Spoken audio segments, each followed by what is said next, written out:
નમસ્કાર કિશન ભાઈઓ, જય ભારત સાથ જણાવવાનું કે હું વિકાસ એગ્રો કેમિકલ તરફથી એક ખાસ તમને વાત કરવા માંગુ છું કે જે શેરડીમાં જે પ્રકારના ઘાસ થાય છે તો તેમાં ખાસ કરી અને શેરડીની અંદર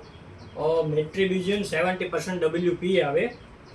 જે હર્બિસાઇડ છે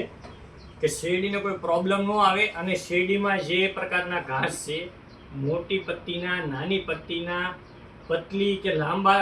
સાંકડા પાંદવાળા હોય કે પહોળા પાંદવાળા હોય તો તેની અંદર આ મેટ્રીબ્યુઝન 70% અને બીજું છે એક બીજી પ્રોડક્ટ કરીને છે સિગેટ્રા હર્બિસાઇડ એટ્રાઝિન WP 50%, જે મકાઈ અને શેરડીમાં બંનેમાં યુઝ થાય છે. તો આની અંદર પાવડર ફોર્મમાં બંને પાવડર ફોર્મમાં દવા આવે અને ખાસ કરીને આ બંનેને મિક્સ કરી અને ઓનલી ફોર શેરડી અને મકાઈમાં જ તમે યુઝ કરી શકો છો, જેથી કરી અને છે ને તમારા શેરડી અને પાકને નુકસાન ન થાય. અને ખાસ કરી અને એક આ લિક્વિડ છે, જે લિક્વિડ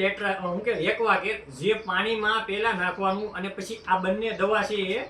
મિલાવવાની અને આ બંને દવા મિલાવી અને એનો સ્પ્રે કરવાથી તમારે છે ને શેરડીની અંદર કોઈ પણ કે મકાઈની અંદર ઘાસ હોય એ ઘાસ છે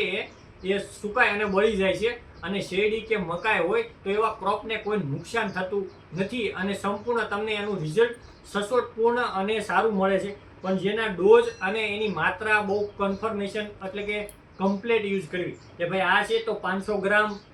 છે 10 પંપનું છે અને આ બી 500 ગ્રામ પાવડર 10 પંપ અને આમાંથી એક્વાકેર છે જે પીએચ બેલેન્સર છે એ બી 250 ml એ ફરજિયાત યુઝ કરવું, જેથી કરી અને કોઈ પણ પ્રોબ્લેમ આવે નહીં. અને ખાસ કરી અને જે તમારા જે પાક છે એ પાકની અંદર સ્પ્રે મારવાથી તમારું સંપૂર્ણ સોલ્યુશન મળે અને પરફેક્ટ તમને રિઝલ્ટ મળી જાય છે. અને ખાસ કરી અને જે પ્રગતિશીલ લોકો છે એ આ વિડીયો ખાસ જોવે છે અને સબસ્ક્રાઇબ કરેલો છે. Thank you very much.